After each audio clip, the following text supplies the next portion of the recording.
Look, ladies, I know this isn't fair, but we're all always running against the worst cliche of who people think we are. Women Democrats can't look oversensitive or preachy or unable to laugh at themselves. They also can't look silly, like Gretchen Whitmer did, trying to hide in the Oval Office. They have to look brave and strong. It wasn't a good look for the woman party that all the guys were speaking out for Jimmy Kimmel when Trump went after him, except on the woman's show, where for 5 days the outspoken hosts were suddenly as quiet as a geisha. You know, there's something about Bill Maher's honesty that makes everyone squirm a little, and that's exactly why people still listen. He's not afraid to burn bridges, even the ones he helped build. But this time, his target isn't Trump, Republicans, or Fox News. Nope, this time, he's coming for the women of the Democratic Party. Yeah, you heard that right. Maher just torched the DNC's self-appointed queens of wokeness, and the flames could probably be seen from space. Before we dive in, let's set the scene. This wasn't just another jab at the left. It was a full-blown intervention. You could hear the exhaustion in his voice. Years of biting his tongue, watching the Democrats collapse under their own political correctness, and finally he snapped. No filters. No soft punch. Maher went gloves off, straight for the jugular. And honestly, he's not wrong. Of all the ways America continues to divide itself, nowhere is it more pronounced than in gender. And until the Democrats come to grips with that, they won't have much success winning elections. Let's just put it out there. Women are the Democrats' base, and men who get hit in the head for a living are Trump.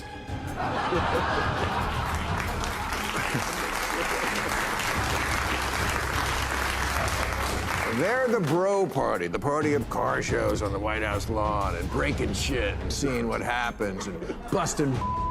It's been that way for a long time. The mommy party and the daddy party, the party of hats and the party of... Here's where Maher really lands the hit. He's not saying women are the problem. He's saying weakness is. In his eyes, Democrats have become too soft, too cautious, and way too afraid to offend anyone. They've turned into the political version of a customer service hotline, apologizing for everything, solving nothing. And he's got a point. Every time someone in the party says something even slightly controversial, the DNC panics, issuing statements, clarifications, and apologies. Meanwhile, the GOP can literally light a campaign ad on fire and call it patriotism, and somehow it works. Maher argues that Americans respect conviction more than correctness. People don't want babysitters. They want leaders who stand their ground. That's why, he says, moderates are drifting right, not because they've suddenly turned conservative, but because they're starving for courage. But that divide is on steroids now and getting worse. In the 24 election, young men preferred Trump by 2 points, and young women, Kamala, by 24. The only way Trump can appeal to women 18 to 39 is making him one of his lawyers.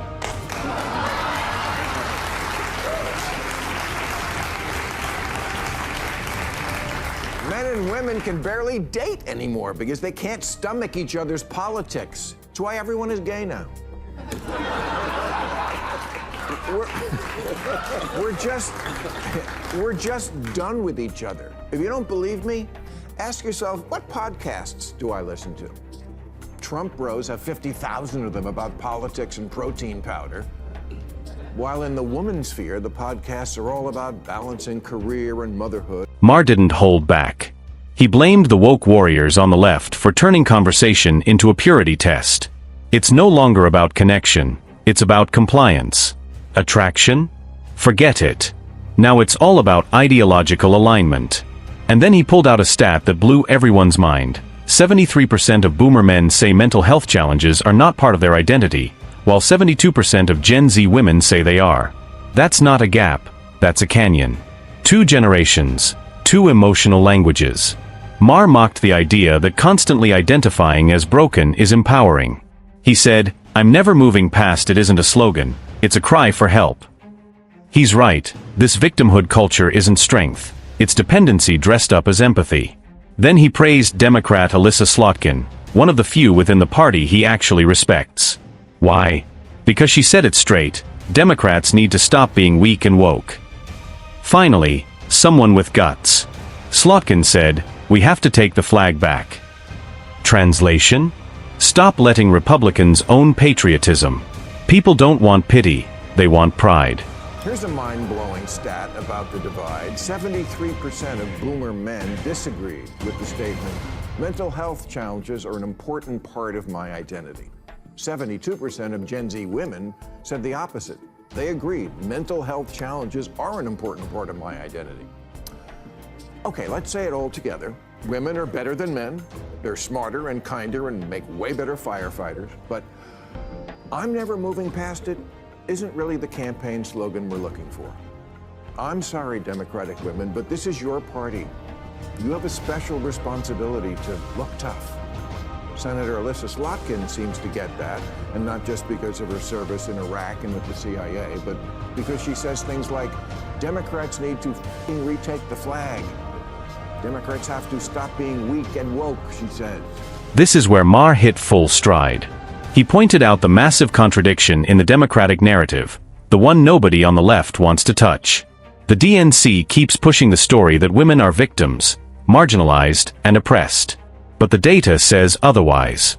Women in America are absolutely thriving, graduating at higher rates, running over 14 million businesses, generating trillions in revenue. They're less likely to be unemployed and more likely to own property. Women are winning, and that's something worth celebrating. Because no one's holding women back anymore. In many ways, they're leaving men in the dust. Women are much less likely to be unemployed now, less likely to blow a month's pay on DraftKings.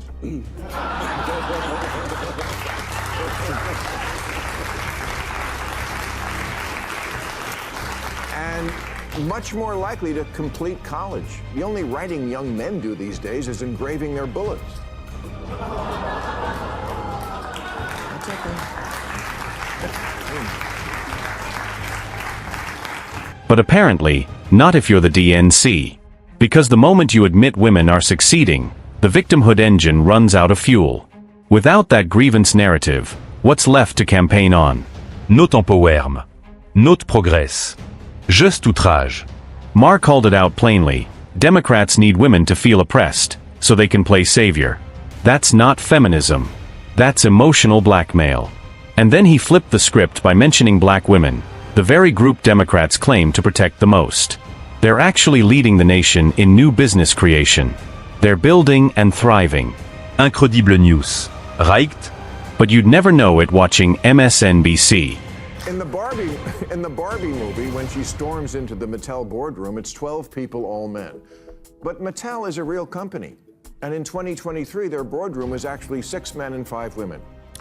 Perpetuating victimhood, especially when it's false, is not a great advertisement for leadership.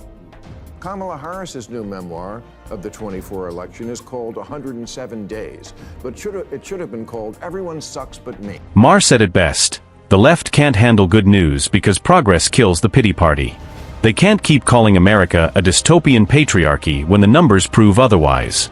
Then, in classic Maher fashion, he pivoted to pop culture, specifically the Barbie movie. Remember that boardroom scene where 12 men run Mattel and Barbie storms in demanding justice? Maher smirked and said, yeah, cute scene, but in real life, Mattel's board is half women. Ouch. He wasn't mocking women, he was mocking dishonesty. If you keep pretending women are powerless in a world where they're leading corporations and running countries, you're not helping. You're juste lié un fort sympathie point. 107 Days is a victim's title because, get it, she only had 107 days to win. Yeah, and $1.5 billion, and a built-in army of about 75 million people who'd vote for any human-adjacent life form that wasn't Trump. But in 107 days, nothing is ever Kamala's fault. Biden lets her down by not stepping down sooner. Pouty face emoji. Gavin Newsom, he was asked for his endorsement, but texted, hiking will call back. But then never did. And then he didn't even ask her to prom. Maher said Kamala blamed everyone but herself for losing in 2024. Biden, the DNC, even Gavin Newsom for not endorsing her fast enough. At one point, he joked she probably blamed the universe for pairing her with the wrong running mate. It's the same old pattern. When things go wrong, play the victim. When things go right, take the credit. Maher said her downfall wasn't sexism or sabotage, it was incompetence. Her vice presidency was a word salad circus of awkward laughs and zero accountability. When the border crisis exploded, she vanished. When asked tough questions, she giggled. Maher said America saw through it. Empathy without action just looks fake. America itself lets Kamala down by not being ready for the running mate she really wanted, Pete Buttigieg. So she's stuck with the Home Depot paint salesman. And the rest is herstory. Poor Kamala. We made her the star of a rom-com and didn't even give her a gay best friend.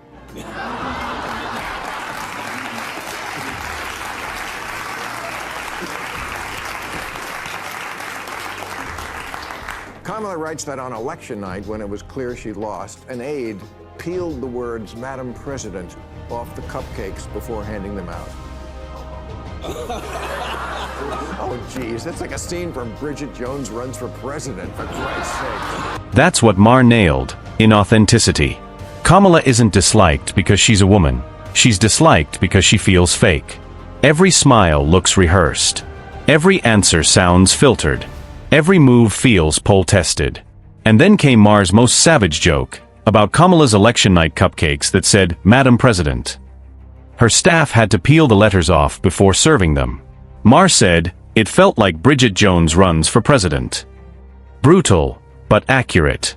Whoopi Goldberg continued, "Did you all really think we weren't going to talk about Jimmy Kimmel?" No, I thought you would, but then you didn't.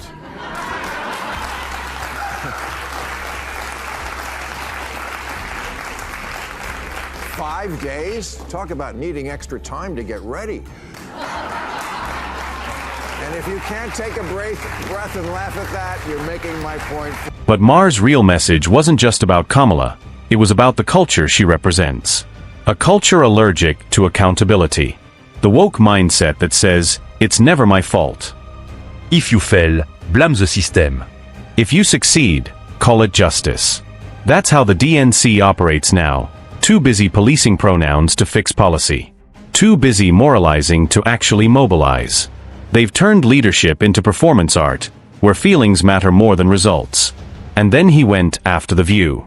Remember when Jimmy Kimmel got suspended? Every liberal show went silent, especially The View. 4-5 days, not a single word. Then once he was back, they strutted on stage acting like heroes.